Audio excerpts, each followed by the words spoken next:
લીંબડી શહેરમાં સ્વચ્છતાના દાવાઓ વચ્ચે ગંદકીનું એવું સામ્રાજ્ય છવાયું છે કે રહીશો ત્રાહિમામ પોકારી ઉઠ્યા છે. ખાસ કરીને વાલ્મીકી નગરની શેરી નંબર 1 માં સ્થિતિ અત્યંત ગંભીર છે. અહીં રસ્તા પર ગટરના ગંદા પાણી ફરી વળ્યા છે, જેમાં થઈને બાળકો અને મહિલાઓ જોખમી રીતે પસાર થવા મજબૂર બન્યા છે. વારંવારની રજૂઆતો છતાં નગરપાલિકાના સત્તાધીશો જાણે આંખ આડા કાન કરી રહ્યા હોય તેમ લાગી રહ્યું છે.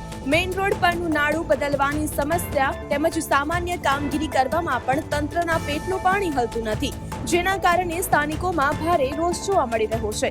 વિડીયોમાં જોઈ શકાય છે કે કઈ રીતે માસૂમ બાળકો ગંદા પાણીમાં રમત રમી રહ્યા છે, જે તેમના સ્વાસ્થ્ય માટે મોટું જોખમ છે. સ્થાનિકોનો આક્ષેપ છે કે નગરપાલિકાની હાલત અંધેરી નગરીને ગંડુ રાજા જેવી થઈ ગઈ છે. જો તાત્કાલિક આ ગટરના પાણીનો નિકાલ કરવામાં નહીં આવે તો આ વિસ્તારમાં ભયાનક રોગચાળો ફાટી નીકળવાની પૂરેપૂરી શક્યતા છે. શું તંત્ર કોઈ મોટી હોનારતની રાહ જોઈ રહ્યું છે? તેવા સવાલો અત્યારે લોકમુખે ચર્ચાઈ રહ્યા છે.